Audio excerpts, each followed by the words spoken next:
నమస్తే అండి. Welcome to chikki channel. So, viewers please మాకు ఒక్క 10 మినిట్స్ మాకు స్పేర్ చేయండి. మేమేం చెప్తున్నామో కాన్సెప్ట్ మీకు అర్థమవుతది. సో, ఇది దేని గురించో కాదండి, మన పిల్లల గురించే. పిల్లల గురించి మీరేం చెప్తారు, మేమేం వింటాం అని మటుకు అనుకోవద్దు. మీ అందరికీ తెలిసే విషయాలే.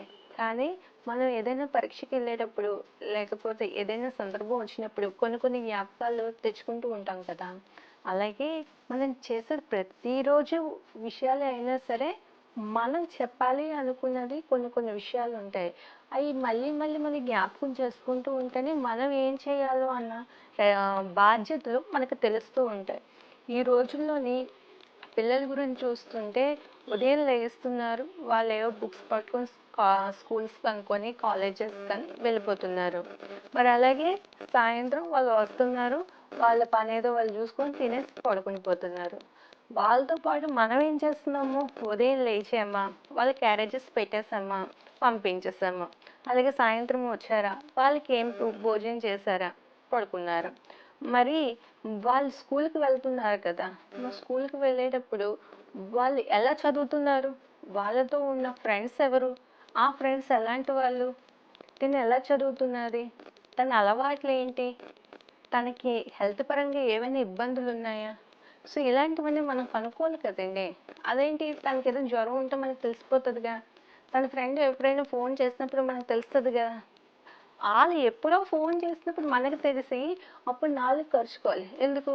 అవతల ఫ్రెండ్ మంచోడైతే పర్వాలేదు, చెడ్డోడైతే. అదే అబ్బాయిలు చూసారనుకోండి, ఫర్ ఎగ్జాంపుల్ అబ్బాయిలను తీసుకుందాము. మన అబ్బాయి ఉన్నాడు అనుకోండి, మన అబ్బాయి బయటికి వెళ్తాడు, రాత్రికి ఎప్పుడో వస్తారు. మనం ఏంటో ఫ్రెండ్స్తో తిరుగుతూ ఉన్నారులే, సో ఎంజాయ్ చేస్తున్నాడు, వచ్చాడు, తిన్నాడు, పడుకున్నాడు అని చెప్తాము. అదే కొన్ని రోజులు పోయాక తను తిరిగే ఫ్రెండ్స్లో ఎవరికో ఏదో ప్రాబ్లం వచ్చింది, ఆ ప్రాబ్లంలోనే మన పిల్లాడు కూడా ఇరుక్కున్నాడు. అప్పుడు ఏం చేస్తాం మనం, లబోదిబ్బోమని మనం ఏడుస్తూ ఉంటాం. ఆ పిల్లాడు ఎవడు, వాడి బ్యాక్గ్రౌండ్ ఏంటి అనేది మనం అప్పుడు కనుక్కుంటాం. ఈలోపు జరగాల్సిన డ్యామేజ్ జరిగిపోతుంది. అందు గురించని ముందు నుంచే మన పిల్లోడు కానీ మన పిల్ల కానీ తన ఫ్రెండ్ సర్కిల్ ఎవరనేది మనం చూసుకోవాలి. ఎందుకంటే రోజు ఉదయాన్నే లేస్తాము, మాట్లాడుతుంటాం కదా, ఎవరైనా కాలేజీకి బయలుదేరావా లేకపోతే స్కూల్కి తయారయ్యావా అని చెప్తాం కదా. సో అప్పుడే ఏం చేస్తున్నావు, నీ ఫ్రెండ్స్ ఏంటి, మీ విషయాలు ఏంటి, మీ ఫోన్ నెంబర్స్ ఏమైనా ఉన్నాయా, మీరు మాట్లాడుకుంటూ ఉన్నారా అని కనుక్కున్నాం అనుకోండి. అవతల ఫ్రెండ్స్ వాళ్ళ విషయాలు మనకు తెలిసాయి అనుకోండి, మన పిల్లోడు ఎలా చదువుతున్నాడు అనేది కూడా మనకు తెలిసిపోతుంది. పూర్వం రోజుల్లోని స్కూల్స్ అయి ఉన్న ఒక స్కూల్ ఉండేది. ఆ తర్వాత ఊళ్ళో పిల్లలందరూ కూడా ఒక రచ్చబండ దగ్గర ప్లేస్ ఉంటే అక్కడ శుభ్రంగా ఆడుకునేవారు. అక్కడ తెలిసేది పలానా అప్పారావు గారి పిల్లడు, పలానా రామారావు గారి పిల్లడు, వీళ్ళందరూ అక్కడ ఆడుతున్నారు అనేసి. కానీ ఇప్పుడు మనకేం తెలుస్తుంది, ఉదయం స్కూల్కి పంపించేస్తాం, సాయంత్రం వాళ్ళు వస్తారు, పడుకుని పోతారు. మనకి ఎప్పుడు తెలుస్తుంది ఈ డ్యామేజెస్ ఎప్పుడు అవుతాయి అంటే, ఏదైనా అసంఘటిత ఇన్ఫర్మేషన్ ఏదైనా జరిగినప్పుడు అప్పుడు మనకి ఆ పిల్లల గురించి తెలుస్తుంది. అలాగే ప్రెసెంట్ మనం కొన్ని వీడియోస్ చూస్తున్నాం, పిల్లల్ని బయటికి పంపిస్తే, ఒంటరిగా పంపిస్తే ఎత్తుకుపోతారను, లేకపోతే ఒంటరిగా పంపిస్తే సమ్ పర్సన్స్ వాళ్ళని ఎత్తుకుపోయి సంథింగ్ ఏదో చేస్తున్నారను. సో వాళ్ళకి ఎందుకు మనం ఛాన్స్ ఇవ్వాలి, మనం ఛాన్స్ ఇవ్వనవసరం లేదు. ఉదయాన్నే మనమే తీసుకుని వెళ్ళి పిల్లల్ని దించుతాము, తిరిగి వచ్చిన తర్వాత కూడా భోజనం చేసేటప్పుడు కష్ట సుఖాలు కనుక్కోండి. పిల్లలు ఉదయం తీసుకుని వెళ్ళిన టెర్రస్ చేసినారా, ఏమ్మా చేసినారా లేదా, నచ్చిందా లేదా, నీకు ఇంకెలాంటివి ఇష్టం అనేది మీరు మాట్లాడడం మొదలు పెడితే వాళ్ళు తన భావాలు మనకు షేర్ చేసుకుంటారు. ఎప్పుడైతే మనతో షేర్ చేసుకుని మనతో హ్యాపీగా ఉంటారో కొంతవరకు వాళ్ళలో ఉన్న భయం పోతుంది. అప్పుడు చెప్తారు వాళ్ళు, అవును మా ఫ్రెండ్స్లోని ఇద్దరు ఫ్రెండ్స్ ఉన్నారు, ఒకరు ఎప్పుడు మూడీగా ఉండి వేరే వాళ్ళతో తిరుగుతూ ఉంటారు, ఒకరు ఎప్పుడు కూడా నాతోనే ఉంటారు. మరి వేరే వాళ్ళతో తిరుగుతున్నట్టు నువ్వెందుకు మాట్లాడుతున్నావు అంటే, లేదు నాతో మాట్లాడుతున్నారు, నాకు అవ్విస్తున్నారు, నాకు ఇవి ఇస్తున్నారు, అందుకే తనతో మాట్లాడుతున్నాను. ఎందుకు ఇస్తున్నారు అనేది మనం ఆలోచించుకోవాలి. అలా ఎందుకు అలా చేస్తున్నారు అనేది చూసిన తర్వాత ఒకరోజు ఆ పిల్లడి బ్యాక్గ్రౌండ్ మనం ఎప్పుడైనా ఆలోచించాం అనుకోండి, అప్పుడు మనకు తెలిసిపోతుంది. అప్పటి నుంచి మన పిల్లల్ని కస్టడీ చేయగలిగితే మన సమాజంలో కొన్ని విషయాలు జరుగుతున్నాయి, వాటికి వాళ్ళని దూరంగా ఉంచడానికి వస్తుంది. ప్రతి ఒక్క తల్లిదండ్రులు తన పిల్లోడికి ఆరోగ్యం ఎలా ఉన్నదో కనుక్కోవాలి, తన ఫ్రెండ్స్ ఎలా ఉన్నారో కనుక్కోవాలి, తను ఏం చేస్తున్నాడో కనుక్కోవాలి. ఈ మూడు విషయాల గురించి తల్లిదండ్రులకి ఎప్పుడైతే అవగాహన ఉంటుందో ఆటోమేటిక్గా పిల్లలు అనేవాళ్ళు తప్పు చేయడానికి భయం పడతారు. ఆ భయం అనేది వాళ్ళకి వచ్చింది అంటే వాళ్ళు తప్పు చేయడానికి ముందడుగు వేయరు. ఇలాగా జరిగే వాటిల్లోని 100 మంది కుటుంబాల్లో ఒక్కళ్ళు పాటించినా మనకు ఒక తప్పు ఆపడానికి అవుతుంది కదా! ఆ ప్రయత్నంగానే నేను చెప్పే ఈ వివరణ. ఇంకేం కాదండి. ఎందుకంటే మనకి ఇన్నాళ్ళ రోజుల్లోనే అమ్మాయిలు బయటికి వెళ్తే మళ్ళీ వచ్చేదాకా భయమైతే ఇప్పుడు పంపించాలన్నా భయమేస్తుంది. కానీ రాకెట్ యుగంలో వెళ్ళిపోతున్నాం మనం. కాకపోతే అమ్మాయిలైనా, అబ్బాయిలైనా ఇప్పుడు అమ్మాయిలున్నారు. వాళ్ళకేంటి? వాళ్ళు స్కూల్‌కి, కాలేజెస్‌కి వెళ్తున్నారు. మళ్ళీ వాళ్ళు కూడా ట్యూషన్స్ అని అవని ఇవని బయటికెళ్ళి రాత్రికి ఎప్పుడో వస్తున్నారు. మనం ఏం చేస్తున్నాం? అయ్యో! కష్టపడి చదువుకున్నారు వస్తున్నారు కదా అనుకుంటాం. కొన్ని రోజులకి ఏంటంటే బ్యాడ్ యాక్టివిటీస్‌ని వాళ్ళు అవగాహన చేసుకుంటున్నారు. మన పేరెంట్స్‌గా మనం ఏం చేస్తాం? వర్కింగ్ అవర్స్ అంటే మనం వర్కింగ్ ప్లేస్‌లో ఉన్నాం అనుకోండి.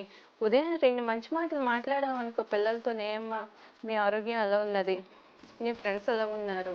నువ్వేం తింటున్నావు?" అని మనం నెమ్మదిగా అడిగామనుకోండి వాళ్ళు చెప్తారు కదా! మనం తల్లిదండ్రులే కదా! ఇంకో విషయం మన మన పిల్లల గురించి మనం అడుగుతున్నాం కదా! అలాగే మన తల్లిదండ్రులు కూడా వాళ్ళ మనవల గురించి కూడా ఒకసారి మనల్ని అడిగారనుకోండి, మనకు కూడా జాగ్రత్త ఎక్కువవుతది. అదెలా అనుకుంటారా? మన తల్లిదండ్రులు ఉంటారు. వాళ్ళ మనవల గురించి "ఏమిరా మీ అబ్బాయి ఏం చేస్తున్నాడు? ఏంరా మీ అమ్మాయి ఏం చేస్తున్నారు? రోజు కాలేజీకెళ్తున్నారా? లేకపోతే స్కూల్‌కెళ్తున్నారా? ఫ్రెండ్స్‌ని కనుక్కున్నావా? వాళ్ళు శుభ్రంగా చదువుతున్నారా? నువ్వు చూస్తున్నావా?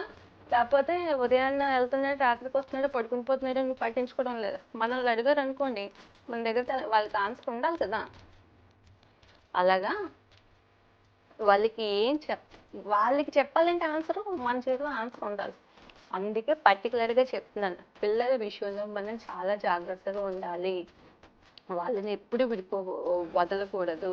మనం ఎంత రంగంలో ఉన్నా, ఏ బాధ్యతలో ఉన్నా, రాత్రి పడుకునేటప్పుడైనా సరే, రాత్రి మనం వచ్చేసరికి పడుకుని పోతే తెల్లవారు అడగండి. లేదు లేచి ఉంటే వాళ్ళతో కలిపి భోంచేయండి. వాళ్ళతో కలిపి ఒక అట్‌లీస్ట్ రోజుకి 5 నిమిషాలు, ఒక 10 నిమిషాలైనా మన పిల్లలతో మనం ఎప్పుడైతే స్పేర్ చేస్తామో, వాళ్ళకి లవ్ అండ్ ఎఫెక్షన్ కంపల్సరీగా పెరుగుతది. ఎప్పుడైతే లవ్ అండ్ ఎఫెక్షన్ ఉంటదో ఆటోమేటిక్‌గా పక్క వాళ్ళ గురించి మంచిగా ఆలోచించడానికి వాళ్ళు ప్రయత్నం చేస్తారు. ఎప్పుడైతే మంచిగా వాళ్ళు ప్రయత్నం చేస్తారో వాళ్ళ భవిష్యత్తు మంచి నడవడికలో వెళ్తది. మాక్సిమం సొసైటీలో కొన్ని ఆహ్, సొసైటీలో కొన్ని అసంఘటిత కార్యక్రమాలు జరగడానికి పేరెంట్సే కారణం అండి. ఎందుకంటే లైసెన్సులు లేకుండా బండి ఇచ్చేస్తారు వాళ్ళకి. పిల్లోడు అడిగాడు కదా అని చెప్పేసి. లైసెన్స్ లేకుండా పిల్లోడికి బండి ఇచ్చేస్తే వాడు నడుపుతూ అది అలవాటు చేసేసుకుంటాడు. రేపొద్దున్న ఎక్కడైనా ఎవరికైనా దొరికినప్పుడు మనం ఏం చేయలేం. మనమే ఇంకా వాడిని విడిపించాలంటే ఇబ్బంది పడతాం కదా! అది వాడికి చెప్పాలి. బాబు నీకు లైసెన్స్ లేదు. నీకు లైసెన్స్ వచ్చినప్పుడే నీకు బండి కొనిసిస్తాము. నీకు అప్పుడు బాధ్యత తెలుస్తదని. అర్థమవుతుందా? అంటే పిల్లలు ఒక తప్పు చేయడానికి పేరెంట్స్ ఎంకరేజ్ చేయొద్దు. మీరు ఎప్పుడైతే తనకి ఆ నియమం చెప్పారో, నువ్వు మెజారిటీ వచ్చిన తర్వాత నీకు ఎప్పుడైతే లైసెన్స్ వస్తదో అప్పుడు నీకు నేను బండి కొనిపెడతాను. అప్పుడు నువ్వు బండి డ్రైవ్ చేయండి. మీరు అబ్బాయికి చెప్పండి.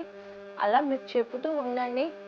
తనకి మెజారిటీ వచ్చిన తర్వాత, లైసెన్స్ వచ్చిన తర్వాత అప్పుడు తను తనకి బండి కొనివ్వండి. అంటే అందులో మీరు బాధ్యత తీసుకుంటున్నారు. తనకి అవగాహన కల్పిస్తున్నారు. సో, ఫ్యూచర్‌లో తను ఏ తప్పు చేయకుండా మీరు తనని ప్రొటెక్ట్ చేస్తున్నారు. ఇలాంటివి మీరు దయచేసి మీ పిల్లలకి చెప్తూ ఉండండి. అందుకే మీరు చెప్తూ ఉంటారని నేను చెప్పడానికి ప్రయత్నం.